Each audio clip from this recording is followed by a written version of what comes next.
ওটা খুবই গুরুত্বপূর্ণ একটা বিষয়, যেটা আমরা যদি ফার্স্ট কোনো কোম্পানিতে বা কোথাও ইনভেস্টমেন্ট চালু করছি, তো বেসিক্যালি এইটা আমাদের জানা অবশ্যই প্রয়োজন যে মার্কেট ক্যাপিটালাইজেশন কি।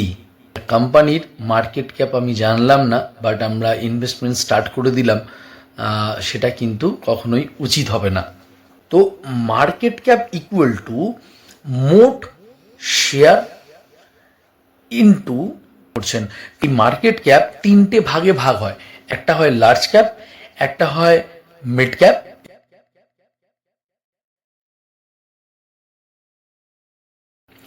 নমস্কার, আমি অঞ্জন বলছি, গঙ্গা অডিও স্টোরির গঙ্গা। প্রথমেই অসংখ্য ধন্যবাদ জানাই ইউটিউবকে, কারণ ইউটিউব না থাকলে আমরা এরকম প্ল্যাটফর্ম পেতাম না, যে প্ল্যাটফর্মে আজকে আমরা কিছু শিখছি, কিছু শেখাচ্ছি। তো তার জন্য আবারও অসংখ্য ধন্যবাদ ইউটিউবকে।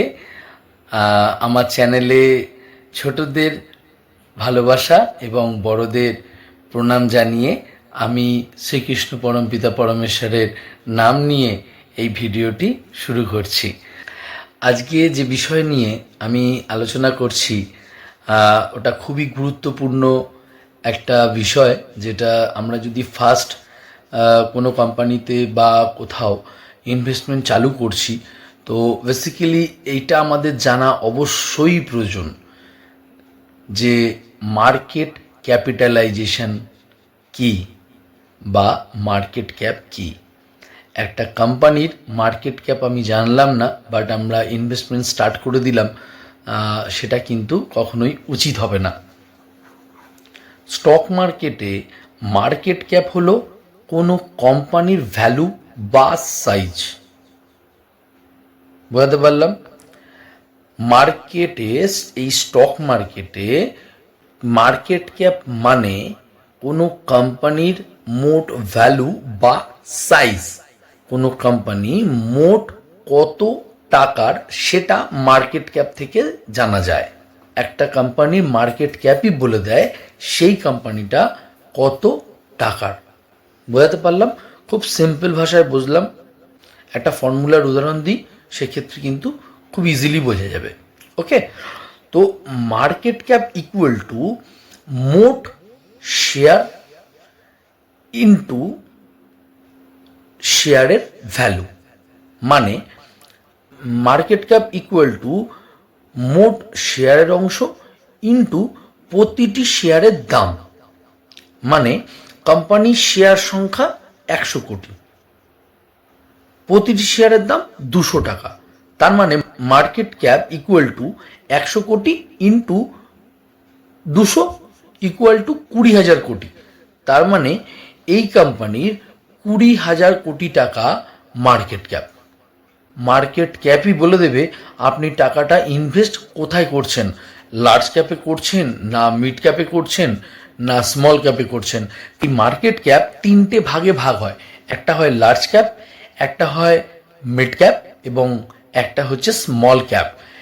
এই 20,000 কোটি টাকার ওপরে যদি কোনো কোম্পানির মার্কেট ক্যাপ হয়, তবে সেই কোম্পানি লার্জ ক্যাপের মধ্যে পড়ে। যেরকম রিলায়েন্স বলুন, টিসিএস বলুন বা এইচডিএফসি ব্যাংক বলুন, এগুলো কিন্তু সবই লার্জ ক্যাপের মধ্যে পড়ে। দেখবেন লার্জ ক্যাপে কিন্তু রিস্ক কম থাকে তুলনামূলক যে কোনো মিড ক্যাপ বলুন, স্মল ক্যাপ বলুন, সবার থেকে রিস্ক কম থাকে। তবে হ্যাঁ, এখানে এটা কিন্তু স্টেবল, মানে আপনি হাই যে গ্রোথ পাবেন তা কিন্তু নয়, খুব স্লো, বাট হ্যাঁ গ্রোথ পাওয়ার সম্ভাবনা অনেক অনেক বেশি থাকে, ডিভিডেন্ড পাওয়ার সম্ভাবনা অনেক বেশি থাকে। ওকে, তার যারা লং টার্ম চিন্তা করছেন যে ইনভেস্ট করবেন, তাহলে কিন্তু তাদের লার্জ ক্যাপে ম্যাক্সিমাম পার্টটা রাখা উচিত। আচ্ছা, কোন ক্যাপে কত কি ইনভেস্ট করব না করব, যদি এই বিষয়ে জানতে হয় প্লিজ কমেন্টে জানান। ইনভেস্টমেন্ট কিভাবে করব বা ইনভেস্টমেন্ট বলে লিখে দিন, তো আমি নেক্সট একটা ভিডিও নিয়ে আসবো, যার মধ্যে আপনি দেখতে পারবেন ইনভেস্টমেন্ট আমরা কিভাবে করলে বেটার হয়, কত পার্সেন্টেজ কোন মার্কেট ক্যাপে ইনভেস্ট করলে সুবিধা হয়, তো সেটা নিয়ে আমি আসবো। ওকে, এরপরে আসে হচ্ছে মিড ক্যাপ। মিড ক্যাপ হচ্ছে 5,000 থেকে 20,000 কোটি টাকার মধ্যে যে কোম্পানিগুলো আছে তারা হচ্ছে মিড ক্যাপের মধ্যে পড়ছে। মিড ক্যাপের গ্রোথ পোটেনশিয়াল অনেক বেশি হয়, রিস্ক মাঝারি থাকে। যারা মডারেট রিস্ক ইনভেস্টার তারাই কিন্তু মিড ক্যাপে টাকা ইনভেস্ট করবেন। ওকে, ফিউচারে এই মিড ক্যাপগুলোই কিন্তু লার্জ ক্যাপে পরিণত হয়। ওকে, এরপরেরটায় আসি স্মল ক্যাপ। স্মল ক্যাপ হচ্ছে 5,000 কোটি টাকার নিচে যাদের মার্কেট ক্যাপ তারা হচ্ছে স্মল ক্যাপের মধ্যে পড়ে। তো স্মল ক্যাপের কিন্তু রিস্ক অনেক হাই থাকে, বাড়ারও চান্স অনেক বেশি, 10 গুণ হতে পারে আপনার টাকা, আবার কোলাপসও হতে পারে। তো সেই কারণে যারা হাই রিস্ক নিতে পারবেন, যারা হাই রিস্ক নেন তারাই একমাত্র স্মল ক্যাপ ইনভেস্টমেন্ট করবেন, আদারওয়াইজ কিন্তু ডাইভার্সিফাই করা সব থেকে বেস্ট। ঠিক আছে, আচ্ছা, একটা সামারি টেবিল আমি স্ক্রিনে দিয়ে দিচ্ছি, যে অনেকে যদি চান যে এটা দেখতে তো স্ক্রিনশট করে রাখবেন। ওকে, যেরকম দেখুন আসছে লার্জ ক্যাপ। লার্জ ক্যাপ হচ্ছে 20,000 কোটি টাকার ওপরে যারা মার্কেট ক্যাপ, রিস্ক লো থাকে, গ্রোথ স্টেবল থাকে। মিড ক্যাপ 5,000 থেকে 20,000 কোটি টাকার মধ্যে হচ্ছে মার্কেট ক্যাপ থাকতে হবে, মিডিয়াম থাকবে রিস্ক এবং মডারেট টু হাই থাকে গ্রোথ চান্স। স্মল ক্যাপ হচ্ছে 5,000 কোটি টাকার কম মার্কেট ক্যাপ যাদের, তাদেরকে স্মল ক্যাপ বলা হচ্ছে, রিস্ক থাকে হাই এবং গ্রোথ ভেরি হাই।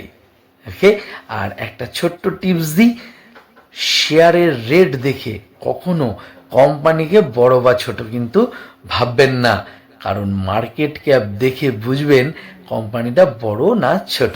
ওকে, 50 টাকার শেয়ার হলেও ওটা যে কম দামি কোম্পানি, আর 2,500 টাকার শেয়ার মানে ওটা বড় কোম্পানি তা কিন্তু নয়। Size depends on market cap. আজকে আপনি জানলেন মার্কেট ক্যাপ কী এবং সেটা কেন এত গুরুত্বপূর্ণ। আপনি কোন ক্যাটাগরির কোম্পানিতে ইনভেস্ট করবেন, লার্জ, মিড নাকি স্মল, কমেন্টে জানান। আর যদি কোনো বিষয়ে কনফিউজ থাকে তাহলে প্লিজ কমেন্ট করে জানান, যে বিষয়ে আপনি লিখবেন সেই বিষয়ে আমি একটা ছোট্ট করে ভিডিও বানিয়ে দেবো। ওকে, যাতে আপনার কনফিউশন দূর হয়। আর আমি কেন বারবার বলছি কমেন্টে লিখতে, কারণ আমি দেখুন এপাশ থেকে বলছি, আপনারা যারা শুনছেন তারা কতটা বুঝতে পারছেন, যারা প্রো আছেন তারা তো বুঝতে পারছেন, বাট যারা নতুন আছেন তারা হয়তো তাদের বুঝতে অসুবিধা হতে পারে। যদি মনে হচ্ছে আমার কোনো জায়গায় রেকটিফাই করার প্রয়োজন বা আপনি কিছু বুঝতে চাইছেন, আমি বোঝাতে পারছি না, তাহলে আমি চেষ্টা করব আবার একটা ভিডিওতে সেটা বোঝানোর। সো প্লিজ আপনার প্রয়োজনীয়তাটা আমাকে কমেন্টে লিখে জানান, আমি সেই প্রয়োজনীয়তাটা দূর করব। ওকে, তাহলে আজকের জন্য গুড নাইট, ভালো থাকবেন, নেক্সট ভিডিওতে আবার আসবো। আসি তাহলে, বাই বাই।